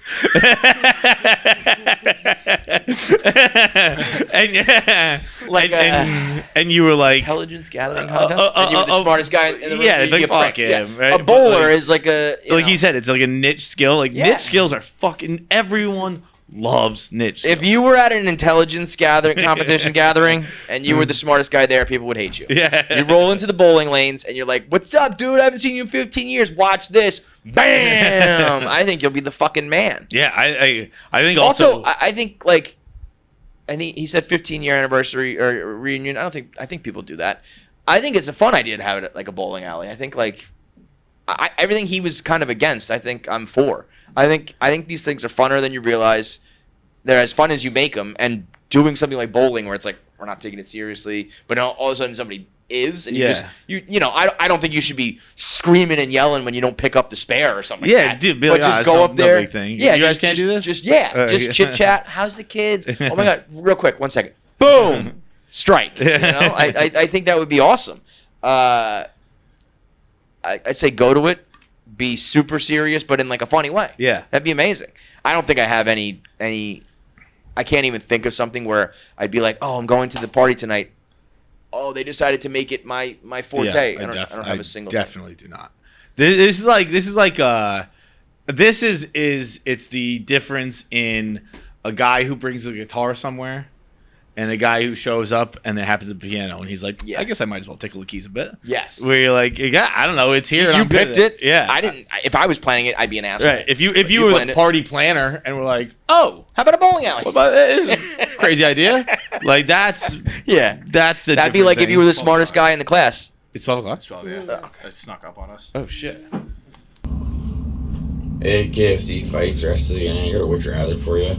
So, would you rather that every time you're eating a chick out, it just tastes terrible, but you enjoy doing it, so you keep going down, like, tastes awful, like cottage cheese terrible, or every time you're fucking a chick, it smells like the dirtiest swamp ass you've ever smelt in your life? Jesus Christ. This is some 2013 shit. We used to answer some vile questions, dude. Vile shit. It's cottage cheese, right? Wait, I want the smell. No, that's the other one. That's not what I want. You want to eat? You want to eat your mouth on it? Cottage cheese is healthy. Oh my God. I don't go out of my way to eat cottage cheese, but I find cottage cheese palatable. I do not find that aroma palatable. Wait, so there's no? He said there's no smell, but it's like there's like chunky stuff. You're having fun, at least. And so, like, I've eaten things I don't really like, but it's fine. I can. You're glutton. Yeah. We're just talking about it on Barstool Radio. 7 deadly sins. Feitelberg suffers from gluttony. So yeah, he'd eat cottage cheese pussy. A stink. A stink can ruin. But I don't understand. The problem is it's too fictional. Because if I think a pussy that is like that smells. Yes. So sure. I can't separate those two. I guess I get, yeah. If you told me that there's some world, I'm also a texture guy. The taste, I can lick the taste of anything. I can't chew it. Right. So I can't. You don't have to chew the pussy. You have to eat the pussy, but not chew the pussy. It's honestly a pretty easy one for me. It's the cottage cheese. I can't deal with stinky smells. Stinky smells are gross. Cottage cheese is not great. But again, we're operating in a fictional world where the cottage cheese makes it still smells good. He's like, you're having fun. It's good. Like, if I'm having fun, I'm good. Fine. Well, that ruins the whole. Yeah, if I'm having fun, then I'm having fun. Yeah. So the thing should be like you dislike both of them. True. Because it's like it stinks when you're fucking her, but you're having fun. It's like, well, then who cares? But good point. If you are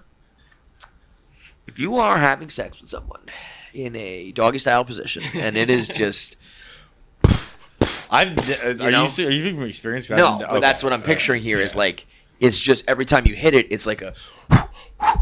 I think someone here told us about that once, about having sex with somebody who had a yeast infection, and was like, I'm pretty sure I know who it was, but I don't want to name names because they're not a super on camera person. And I was like, I can't imagine that. And they're like, you just gotta grin and bear it. And I'm like, no, you don't, bro. Oh my God, you. But don't. I guess like now we're following the Colossi back. Like, kind of you do. It's kind of rude. Like, it's like.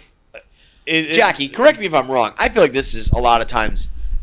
I feel like on the girl to know when you're open for business and when you're closed for business. Yeah, like it could be like I don't know, make up to be like I'm on my period, like super on my period, and I don't want to. Yeah, because it could be your period, it could be an infection, a UTI, it could just be like. To say no. I haven't showered. I had a bad. My pH is off. I don't know what. There's a million. The pussy is a very dynamic body part that has a lot of different things going on, and like you don't know until it's too late. But it's like I don't know. We could have just not had sex tonight, or like I don't know. Yeah, I was cool to watch a movie. Totally, totally, man. I think that. I thought the room smelled a little funny. But I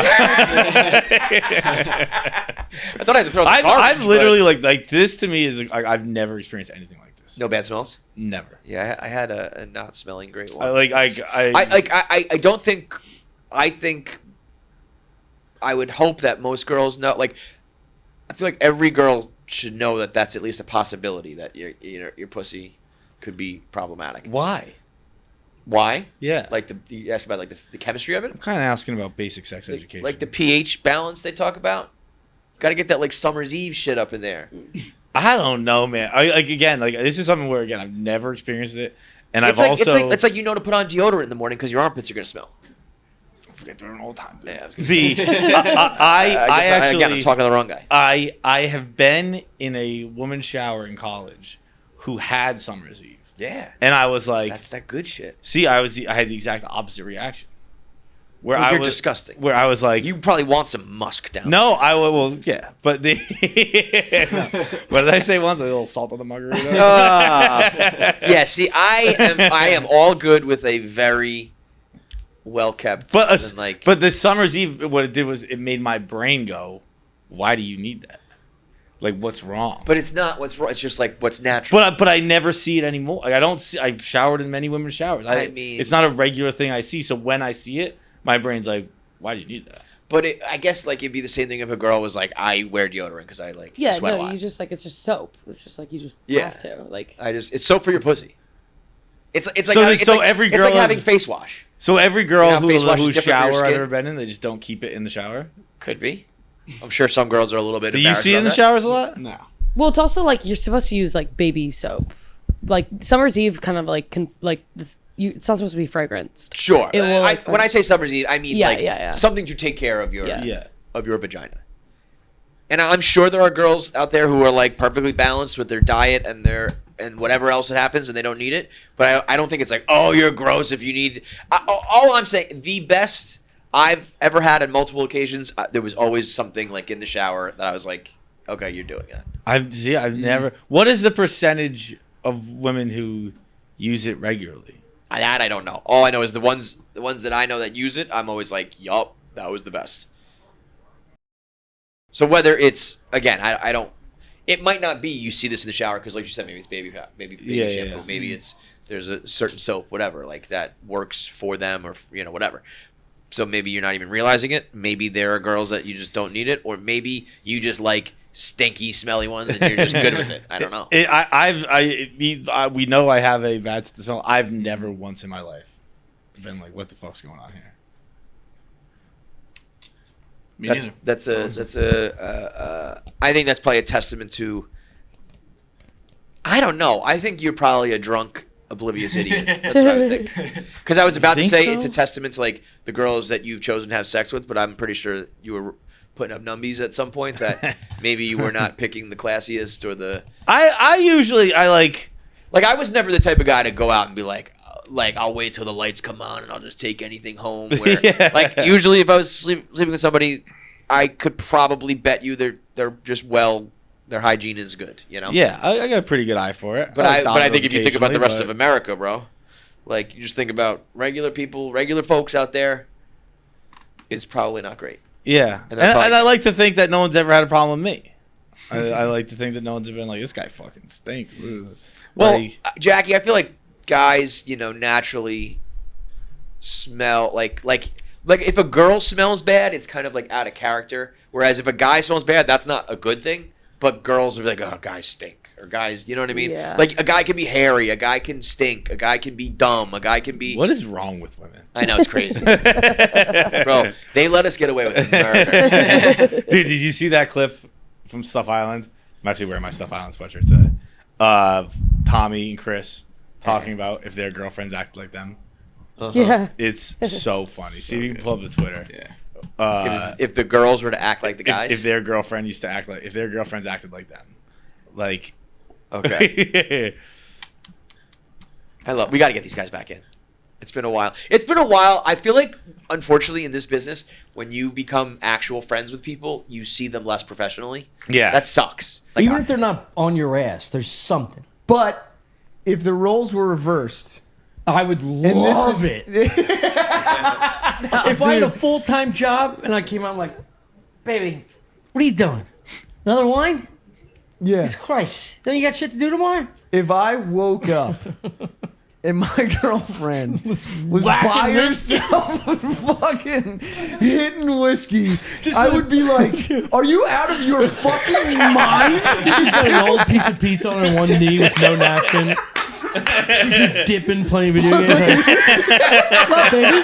Then you catch her like diddling yourself. And you'd be like, Yeah. oh my God. I thought you wanted to start a family with me. Can't you jerking off on the couch? Drinking. What time is it? It's only 3. It's only 3. I'm season 4, episode 13 of Sopranos. Where's the problem? Baby, you gotta stop. Dude. Great You'd be like, oh my God. Are you out of your fucking mind? That was a real come to Jesus moment. I've had a million of those. So Yeah. like, I'm just being normal. Yeah. This isn't normal. Oh man, that's fucking great. I would just say this is all one big PSA for keep your kitty in good shape. Maybe it happens naturally. And your maybe, piece. Speaking of pieces. And your yeah. I'm big into oils now for the girls. Ooh. Yep, that's a big thing now. Were you Wait, just gonna say that? what kind of, like, where? Body oils? No, Are you putting oil on your vagina, Jay? Yeah. Oh. Yeah. Well, I'm putting oil on my body. Just started today. Jackie and Feitelberg continue. The saga continues. Bro, smell you? I smell amazing. You do smell. Yeah, dude. Smell. Wait, Bro. but I'll say this: did you put a lot on? Because you have a. I mean, I could smell that. Yeah, it was.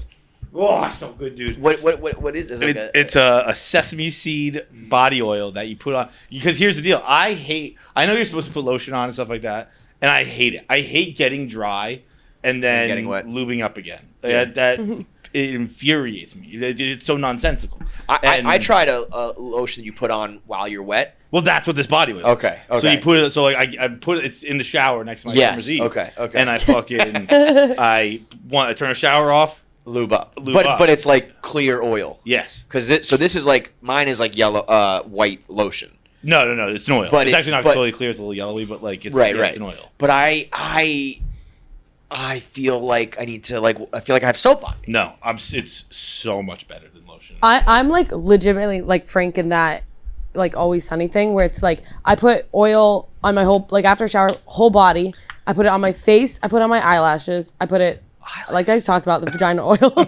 I put it. Are you like rubbing on your shoulders and shit? Like yeah, like you have to do it everywhere.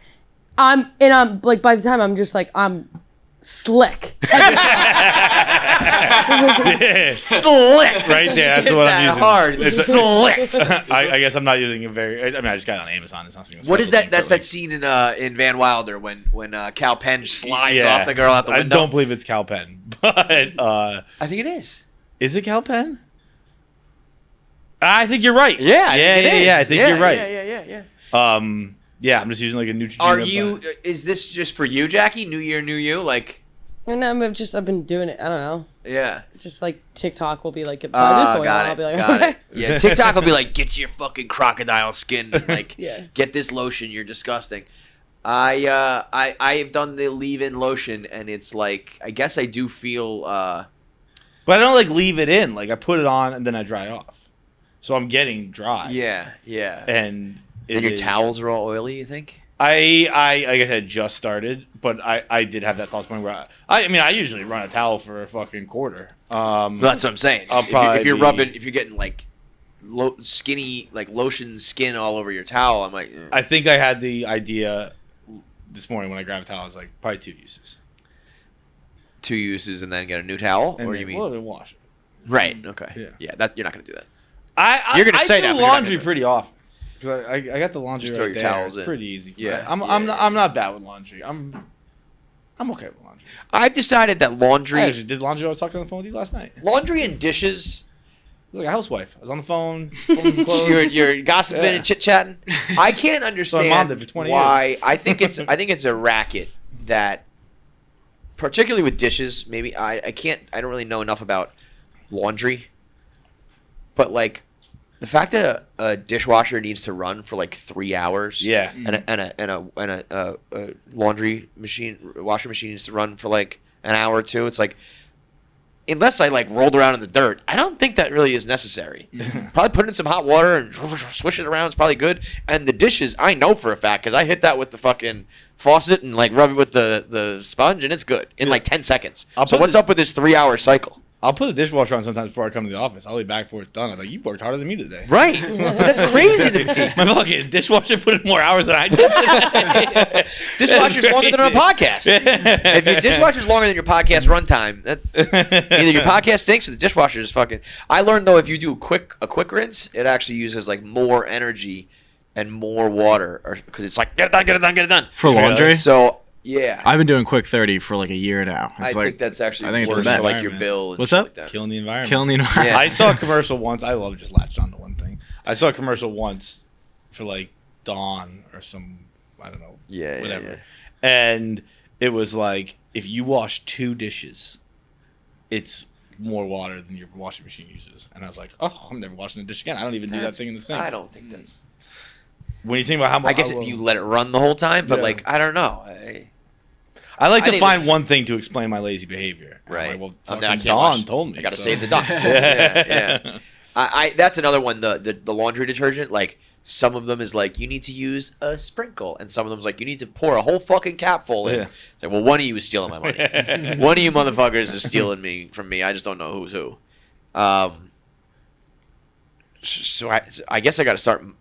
We got to start moisturizing. We can't be the fucking scaly, ashy ones on the crew, Pabs. I don't know if I want oil. I'm an oil guy. Are you putting oil on your dick? So you're like your junk is like slicked up. I mean, you feel me. I'm dry. Like, But like when you put it on. yeah, but it really doesn't last that long because I don't like that feeling. That's why I transitioned to the oil. How much? Okay, you're about to do your arm. Okay, Uh-huh. put a dime size and rub it on your whole arm. Oh, it comes out a lot faster. Because I would venture. You're to basically guess. lubing your body. Yeah. This is like lube. Because I also don't like the process of lotion of how hard it is to rub. So like I get that thing. It's oil. It comes out pretty quick. So I'm just like. Okay, and then but when you do your dick and your balls, Yeah, I masturbate. No, like I'm just saying, when you start walking, is it like? no, not at all. Because that would be like. But I'll walk around the house naked for a good while. I get so many letters from my neighbors being like, "Will you please get blinds?" All right, I guess I have to start oiling up my body. I have this one weird spot on my knuckle. I have this one knuckle that gets incredibly dry skin. I have no idea why, so I got to keep putting that on. And then I have a spot right on my knee that I don't know about the knuckle, but the knee I couldn't figure out. It was like dry and it no hair there, whatever, and it's my driving knee. Really? I figured it out today. I was turning, and it's right where I put the steering wheel on my knee. So I think it's just constantly rubbing on my knee, and it like rubbed out all of the hair and the skin and all that shit. It's like, my driving knee is getting dry. While we're on like new health habits, as you guys might have found out last night during our FaceTime call, I'm a gallon guy now. I'm sorry. I'm going to be carrying a gallon of water around a lot. Yeah, Pabs, we were on a Zoom, and he had a full gallon of water in the gallon. You know, it wasn't like a Stanley that's like, carries 64 ounces. It was a gallon.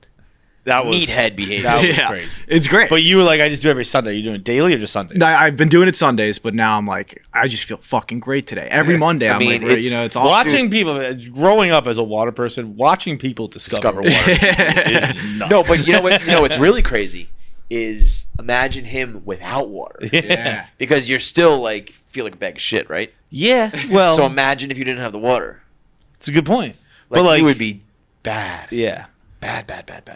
yeah. You're an anomaly. You always have been. You always will be. You work out a ton and you drink a lot of water, but you're also, you're like simultaneously the most unhealthy and healthy man in the world. It's pretty crazy. nice. So I don't know what. I like to keep it All I balanced. know is like when I chug a body armor size, I keep a body armor size of water, and when I drink that like right before bed, I wake up fine, normal. If I don't, I wake up like my eyes are dry, my mouth is dry. I'm like, Like I have dreams where I can't breathe, and I wake up and I'm like, oh, it's because I can't breathe. I put water in me like I'm in the desert. Like I feel my mouth like rehydrate, and I'm like, is this normal? I can't. I just want so badly to live a day in the life of someone else's body, like my age, because there are certain things that are starting to happen that I'm like, is this getting old, or is this like you are getting old? Yeah. You have, you know. Like, I'll be honest, those two are crazy. We're like, I got a knee that doesn't have hair and a knuckle that gets dry. It's like, Yeah. what? But that to me feels like I actually also have a knuckle that gets dry. What? just a single knuckle. Yes. Okay, what is that, Jack? I don't know. I've actually been trying to tackle that for a while. I had now. that too, but I think I burnt a cigarette on it a while ago. That I think might that's be. why. Yeah. You're a dirtbag. I think this But like, if you see, so I've actually been trying every night. I put some on. You can see like, if you like touch it, it's like not. It's kind of soft. No, the big one. Look, yeah, dude. That's, Oh no, but that's like as good as it gets. Like I have. It's noticeable. It's like when it's bad, you would think that I'm like a boxer. You would think that I like bare knuckle box. It's crazy. That is wild. This is as soft as it gets, bro. Oh yeah. What? I got a dry one too. You got dry knuckle? Yeah. That's Dry knuckle for life, bro. That's good for you that he has one, because well, once you start individualizing limbs and digits, that's some old shit. We're like, I got a bad right pinky. Yeah, well, that's what I'm saying. Is I almost hope that's old. Well, but he's got it. Right, he's young, but he's a Yeah. dirtbag. Yeah. So that's kind of his is dirtbag behavior. Mine might just be maybe I'm a dirtbag too, or maybe everyone who's pushing 40 is like this. You know, starting to really feel more mortality these days. You saying hygiene cued something else. One more last thing. This when I went hunting with Sydney, I just first of all, my mom got me a Dob kit for Christmas. That is, Do you know what a Dob kit is? Is it this? Yeah. Okay. yeah, that is preposterous. That was the thing. When I first heard that, I had never Yeah. heard the term Dob kit. It's actually Frank Clegg, which is it's a nice leather company, but it's from Fall River, which is where I'm from. And I sent her a picture when I got to my destination where I was like, you're gonna have to size down for me, because this thing is That is a suitcase. it is nuts, dude. It's insane. And It's taking up half of your actual suitcase. yeah, I was going. It looks like a leather like It was like that could be a carry-on bag. Like yeah. It was, and I called her. I was like, if I was going anywhere but where I'm going and like just need sweatpants, I couldn't travel. Right. It's Takes one up half the quarter of thing. my suitcase is my toothbrush and my toothpaste. Yeah, I And- mean, I guess do some people maybe this is like this looks like it's masculine, but like girls would need this to like travel with all their Yeah, makeup. like and I shit. have my What the pills fuck in could you there, and bring? I have like moisturizer and shit like But that. okay, you know, it's like But, 4 or 5 things. yeah. It's like But so despite the size of this thing, we get to the hunting lodge probably 9:00 Friday night, and I go to brush my teeth. No toothbrush. Now, I'm like, fuck. I have a toothbrush. I'm like, I can go at night. Whatever. It's all good. Thursday morning comes around. We just go hunt. Didn't toothbrush teeth. But the reason I didn't bring this up, I didn't want to wake someone up and ask them if there are any toothbrushes in the lodge, anything like that. But we had plans to go into town. it's like I'll grab one. I was like, I'll grab one then. Yeah. I won't make a thing of it. Totally, No one will have to know that I didn't I brush probably my would have teeth done the last same thing. night. Yeah. Whatever. We get back from the hunt, and they go, we're actually not going to town today. So now I've missed 2 toothbrushes. And I'm Now like, you're disgusting. I'm like, now I can't bring it up. Because now you're gross. Now Yeah, I'm yes. fucking an animal. Well, that was in that moment you had to have said, "Oh wait, I thought we were going to town today. I got to get a toothbrush." Because Yeah. once you miss that, then you're an animal. Yeah. Now you should be getting hunted. Yeah, so I just never brought it up and didn't brush my teeth for 2 days.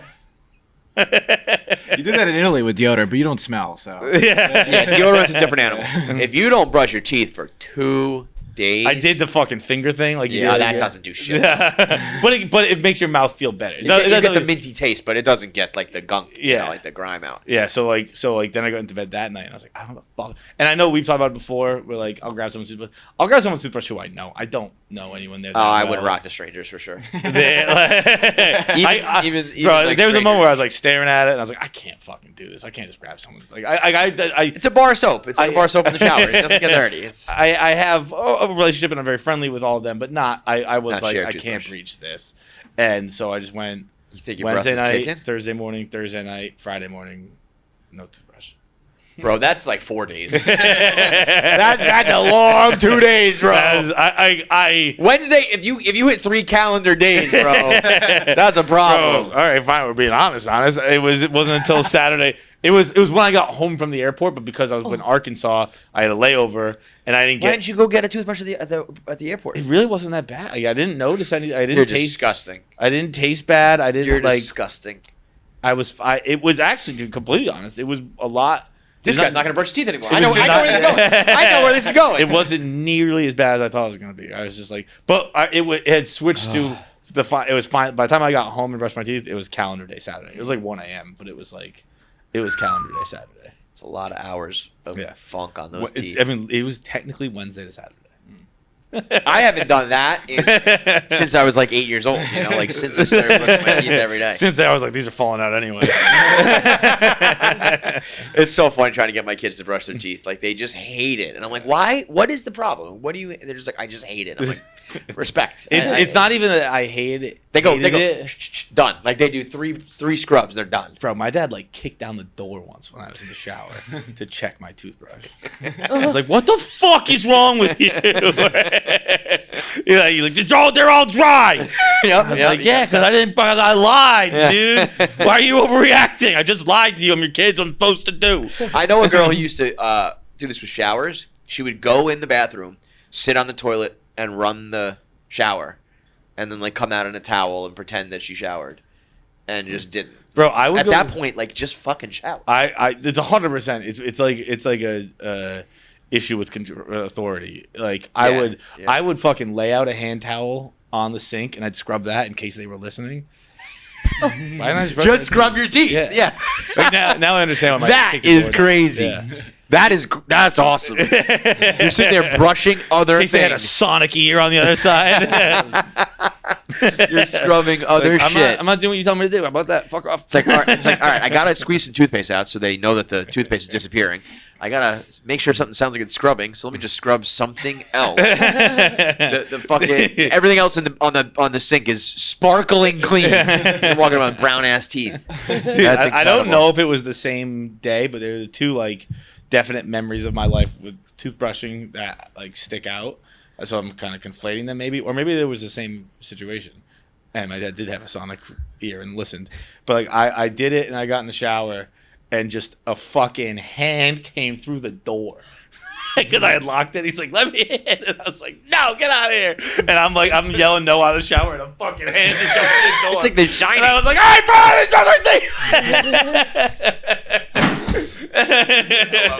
I love your father so much, man. Like, dude, I cannot. Dude, you imagine explaining that to my mom. Bro. It was the door from their bedroom to the bathroom. It was like, Polly, we need a new bedroom door. I fucking I punched through it because John Henry brushed a towel. I cannot even imagine punching. Like, if Keegan was in the shower and I rocked through the door and was like, "Let me," I mean, like they'd be in therapy. They'd be like, I have this one image in my. I don't even think I can talk about it without crying. One time I like kind of yelled at Keegan and he started to cry and I was like, I can't ever do this again. Let alone fucking like kicking in a door. Was his fist or punching through and being like, brush your fucking teeth. But like you're totally fine. You know, it's like, well, yeah. Oh man, he didn't yell. To be fair, he never yelled.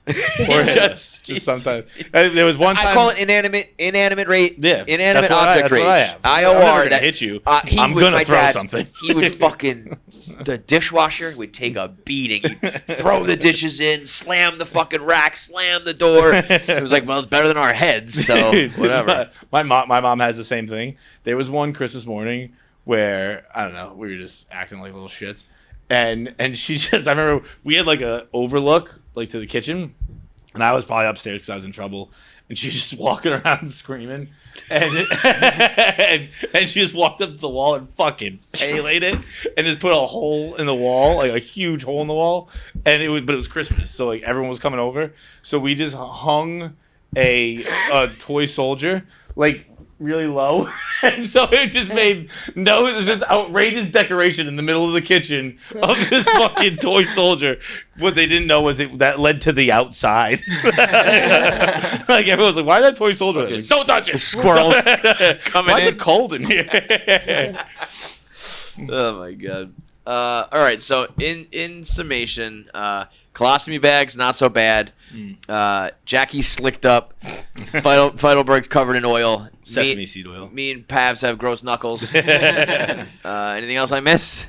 Can I say a quick toothbrushing fun fact? Yeah. Is if you, I just learned this. It's like, so when you go to sleep, you know how like you have bad breath in the morning. Obviously, it's because like your body's supposed to like it's trying to like excrete toxins or whatever. Wait. I don't think I knew that. You couldn't have thrown it obviously on there. I think I don't that was know. like- Is that true? I think that's a pretty obvious fact. I thought your teeth. I thought it was just because your mouth is like closed or you're breathing through your mouth and shit. And so there's just like, it's just getting like funky in there. That's what I would have. I don't think your mouth is secreting toxins, Jackie. Well, I think this is what Let's this Google is. Yeah, and so then like when people normally have their coffee. Yeah. Okay. Saliva. So I think saliva is usually washing that shit out, kind of, and then it stops when you're sleeping.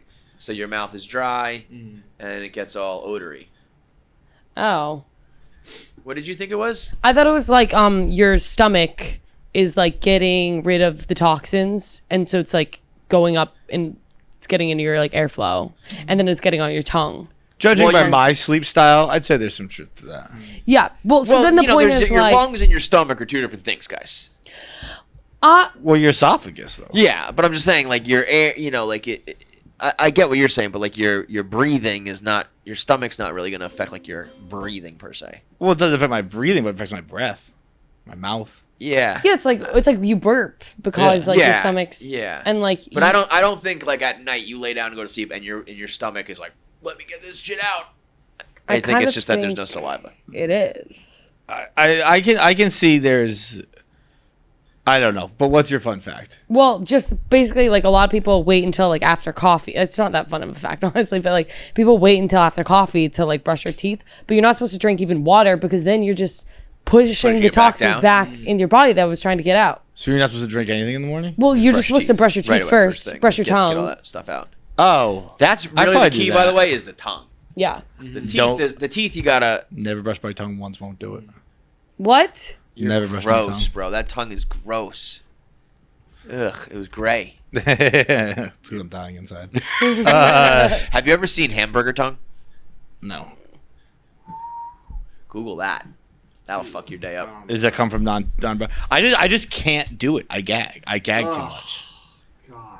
It's just like, it looks like a fucking raw You get meat. that? You get that from eating cottage cheese pussy. Ah, you probably do. You probably do. Yeah, the tongue scraper, I don't go as far as that. I just use the I mean, that's kind of. I can't get past there. I just can't do it. You would be terrible. I just start my morning every morning puking. No. Go ahead. Before I get in bed, I puke. That's crazy. You really could just real quick, bro. Like, when even I thinking about it right now, I'm am getting brushing my nauseous. teeth, I might as well be fucking Chechik. That's crazy. Because I'm like, I think about like, if you think about how gross your tongue is up here, think about how gross like your tongue is when it goes down. I'm like, But think about how gross my insides are. Like that's on them. That's well, that's- you draw a line at some point. I can't get below like here, but the ones that I can get to, I'm scrubbing. Man. I trust the Lord and then Almighty. I get the toothpaste back there. It's if you hear me in the bathroom brushing my teeth, it either sounds like a porn or like someone's dying. That's crazy. Yeah. That's such a stressful way to start and end the day. Totally, man. It's not great, but I'd rather that than have fucking. Yeah, like I go to war right away. I'm like sleeping my Like, if I do, that's just waiting for me. I'd never get out of bed. I have to do that first before I can play the day. How about do you like brush for like a full 2 minutes? You know, that's how long you're supposed to. That shit is so long. It's with my toothbrush just like kind of turns off after two. It's like I find that mindless. to be so long where I'm like, by the end of it, I'm like, I think this is gross. I feel like I'm swishing around like the bad stuff. Like, get this all out. I'm done with this. It's over. Wait, where does the tongue end? It's a great question. I would guess your esophagus, like below here, 'cause that's how they do the fucking Colombian necktie. What? Colombian necktie, they like slit your throat and pull your tongue out of it. Oh. So it like hangs down like a necktie. I didn't know that. Right here. the tongue.